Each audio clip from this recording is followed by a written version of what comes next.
Hey friends, welcome back to BIMvoice. Today I have the pleasure to talk to Angelos Nicolaou, who is the CEO of Sector, a company based in Cyprus. Hi Angelos, how are you doing? Hey Petru, how's it going? Thanks for inviting us. It's so nice to have you here. And it's good here, but not so good as on your side where you have 28 degrees soon. I have only 11 today, but I'm happy for that too. Absolutely. We were just talking about it now. Weather is starting to get pretty good here in Cyprus. I think this is the best time of the year, so we're enjoying it quite a bit. One of the benefits of working for tech, right? You can work remotely. We have customers all the way from the UK down to the Middle East, so we get to choose where we want to go depending on the best weather. Before you tell me more about your company, tell me a bit about yourself with your own words. And after that, tell me about your company as well. Yeah, absolutely. So I come from a construction management, project management background. I grew up in Saudi Arabia. As a matter of fact, my dad is a civil engineer. And at the time when I was young, he used to work in Saudi. We spent about 20 years there. So quite a long time. And I grew up in the construction camps of Saudi Arabia. So Saudi was a pretty different world back then in the 80s and 90s when I was growing up. And essentially what happened was all the expats lived in these camps that were closed with 3-meter high walls all around so that we could have a little bit of privacy at the time. It's just how the community is. And it was always next to construction sites. So super passionate about construction. I mean, I guess it was embedded in me. I'm not sure if I even had a choice about that. Our company, it's called Sector. We are a construction technology reseller. We partner with companies such as Procore, OpenSpace, Fieldwire, and we provide these tools to our customers all the way from the UK down to the Middle East. That sounds interesting. And I guess this is a quite complex and wide area of activity. So what would you like for us to focus on today and talk more about? Yeah, it is quite complex. The area is quite wide. I think what everyone is doing in construction tech, it's really hard work, really, because you not only have to transform an industry, but you have to transform people's minds as well. I'd love to focus on the culture aspect of things because that's where we see the biggest gap. It's not if technology is ready, it's not if the tools are available, it's if we are ready to accept these tools as part of our daily lives and our daily workflows. Wouldn't you agree? Yes, I completely agree. It's a cultural challenge more than anything else. But what made you think this? What experiences did you have with your customers that lead you to think this, that actually we really struggle on this aspect? Yeah, that's a great point. My career started from the client side. So as a client rep, and I had projects all the way from the US down to Africa. And I used to travel quite often. I traveled every 10 days and I visited I'd go from Seychelles to South Africa to Dubai to Miami and you name it. I needed tools to help me monitor and manage these projects. And, granted, in the beginning, I wasn't even a project manager. I was an assistant PM. But it was these tools that sort of helped me build my career, if that makes sense. Because as soon as I started using them, people started asking me about these tools. Now, the biggest challenge I had was, first of all, convincing my boss and my clients to invest in these tools. And then, even harder, convincing the people on site to use these tools to capture data so that the investment was worthwhile and it was worth everyone's time. And that was the biggest challenge. The biggest challenge was really down in the field. How do we get these super busy people that work 10, 11, 12, 14-hour days with super tight schedules to change anything in their workflow? That was the biggest challenge. How did you tackle it? Well, we were from the client side, so we forced it. But now that I have to provide these tools, we can't force it. So we have to speak with the clients a lot of the time, whether the client of the project, or we have to speak with the general contractors and go through a cultural transformation really is what's really happening here. Yeah, you laughed when you said that you enforce these rules, but that's not something you should be ashamed or feel guilty about, because this is actually something that more clients should do. Not enough clients are doing this, are taking risks and investing into digitalizing their companies, So I think we need more of these kind of companies and these kind of people that help their bosses to understand that they need to try and take this risk, because they can earn much more in the long run if you do it. So yeah, you should not feel any other way than proud for that, from my point of view. 100%. And if you think about it, Petru, think about the biggest investment any person or any company is making throughout their tenure. Most companies, let's say, and most people. It's typically a real estate project, right? It's something that has to do with construction. Nowadays, we demand to know where our delivery driver is. We demand to know where our taxi driver is when they come to pick us up. Yet in our biggest investment that we make in our lives, we don't know what's going on in that project. We have no clue. What is the contractor doing? Is my project ahead of schedule? Behind schedule? Are they stealing my money? Are they wasting my money? What the hell's going on in my project? I just get super passionate about this. I get, rattled up about this because it's unfathomable to me that we don't do that yet. It is tragic comical, actually. Yeah, we laugh, but it's actually quite tragic, that stuff right there. Absolutely. Because it costs trillions of dollars every year in unexpected and unscheduled costs. Absolutely. The last figure I saw, Petru, was 450 billion euros are wasted annually in rework activities. 450 billion. If we put that into perspective, the online advertising market, which is Google's main money market, online ads, that's about 500 billion euros. So we in construction throw that money away, and it's wasted, and it's damaging our pockets and the environment. It's not like that money is reused. What should we do? What can we do? That's a great question. And it's something that's always circling around my mind, right? Because if you're in construction tech, you need to be in it for the long term. If you're not in it for the long term, you might as well not do it at all. I think the first thing that we should do is to educate our customers. The average person who invests in construction has no idea, should have no idea, and in some cases doesn't even care about construction. So as hard as it is, I think our job is to educate the customer that if you don't invest in a technology like this that helps you monitor your budget, monitor your schedule, see visually, there's so many reality capture tools out there today, what's going on your project, hold people accountable, promote transparency on your project, then you're going to waste your money. And I think that's really the first step, and it's probably the hardest step as well. Yeah, like always, first step is the hardest in any journey, because you need to fight your own demons, your old habits, try to establish new ones, better ones that can lift you up, right? But that's not easy, because that means you need to go out of your comfort zone. But I have bad news to you, not to you, but to who's not willing to do that. If you won't do that, there are others that are going to do it, and you will be left behind, definitely. In a few years, you will see that gap, and it's going to be very, very difficult to catch up after. Absolutely. I mean, now BIM is getting more and more standardized. Do you see a future where any project has no BIM on it? Do you see a future where a project has paper drawings? I mean, it's very hard for me to see that. It's a matter of time. If you want to crash your business, you can run it by that strategy. But everyone around you is going to be more effective and will do less errors and will save more money and will just outlast you. It's simple. I do not imagine that.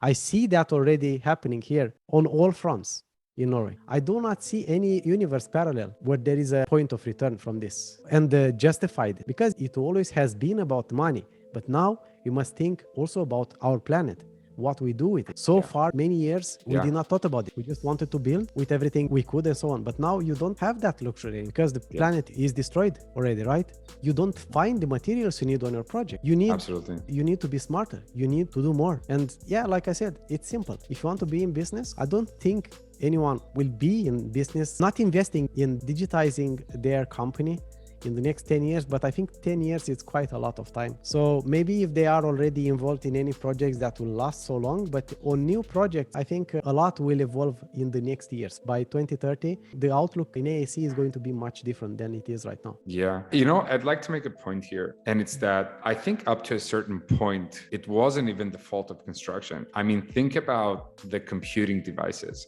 Yes. Think about a laptop, right? The construction environment is not friendly to a laptop. No. We have, we're affected by weather. There's wind, there's sand, there's heat, there's cold, there's bricks falling from the sky.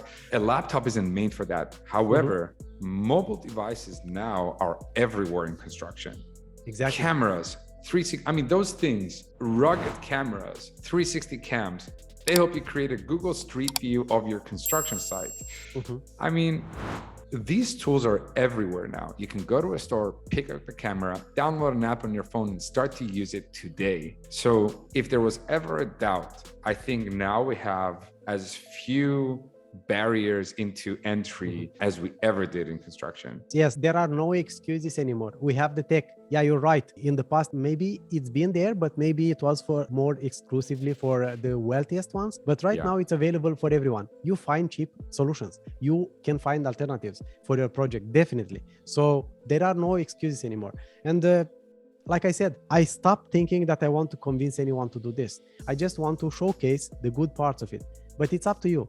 If you want to bankrupt your business, don't do it. Stick to your traditional ways, no problem. It's going to be someone else who will replace you without any doubt. Absolutely. I mean, there's plenty of examples out there. Yeah. Let's talk a bit about what solutions are you offering and what they do, who can benefit from them and so on. Yeah. I mean, I can talk all day, but I'll keep it very short. So we focus on the construction field. That's our focus as a company. And in particular, I think there's two areas that I think are important to shine a light on.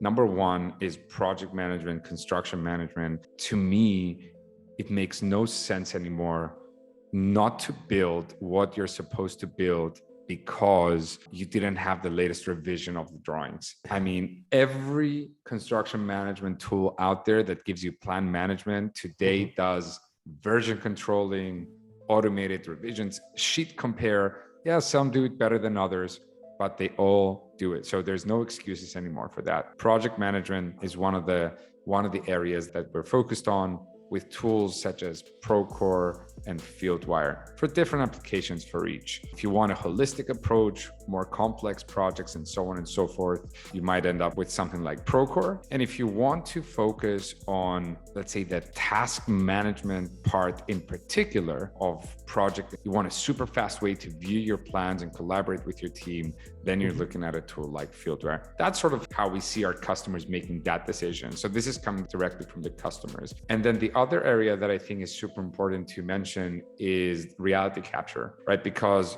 reality capture is a very visual tool, and visual tools help you make faster decisions.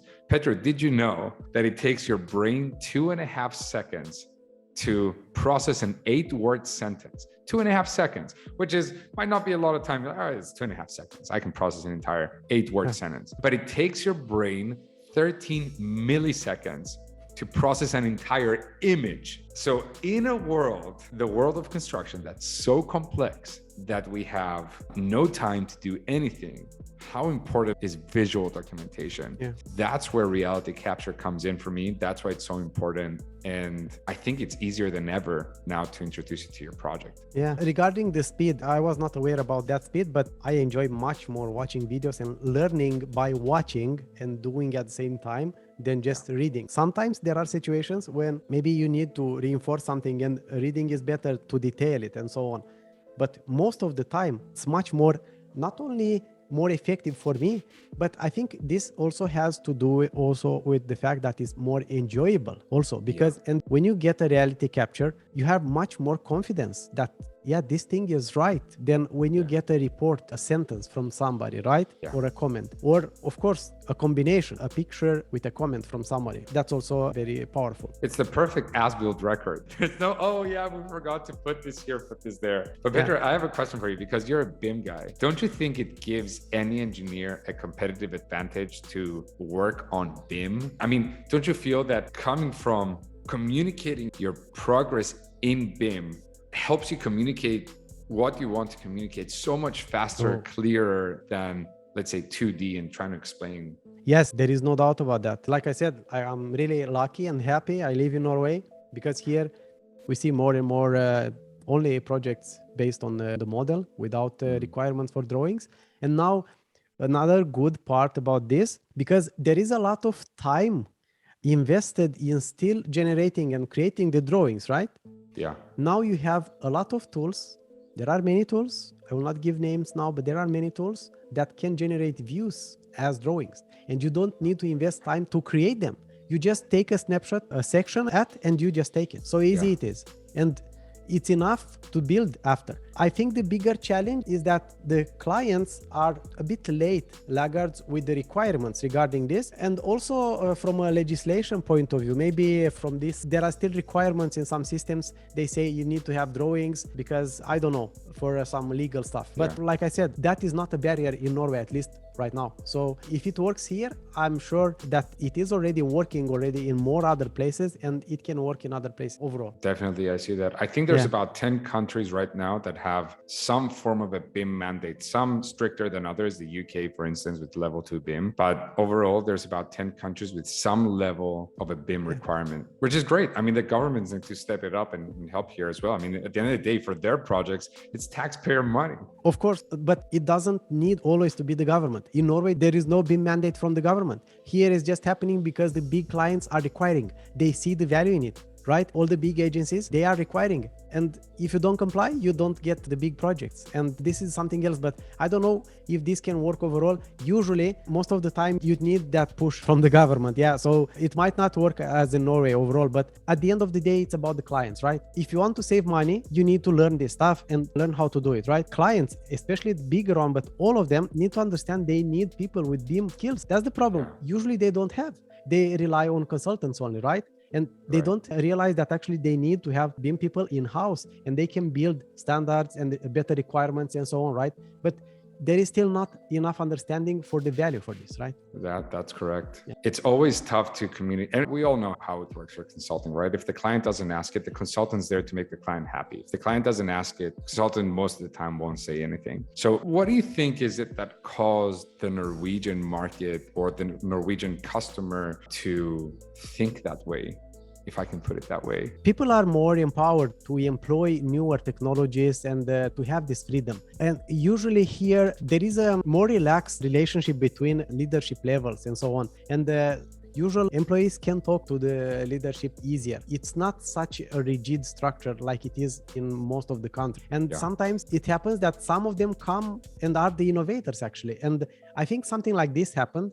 The leadership came with the idea they see value in this, and they started. And after that, it spread to other organizations as well. Not all of them started at the same time, but one started, wasted 5 or 10 years. And after that, the other ones have started to see the value in this, and they joined. And now they are working together, and everything goes much quicker, right? Awesome. And I like what you said earlier, you know, if it happened there, it can happen anywhere, really. There's no excuses for anyone. In your opinion, let's talk about a contractor. What would be the ideal work on the building site with the tools you know about? That's a great question. I think ideally, you need to start from a foundational technology. You need to start from a project management technology so that the entire project lifecycle is captured in one place in a common data environment. And what I'd say to the contractors out there is listen to your people. Sometimes it's hard when you're sitting in the office and you're not out in the field, or you're not involved in the day-to-day operations to make the right decision when it comes to technology. Before you buy your project management tool, there's plenty out there. There's complex, there's easy, there's whole project life cycle, half project, whatever. There's no right or wrong answer here. Before you buy the tool for your company,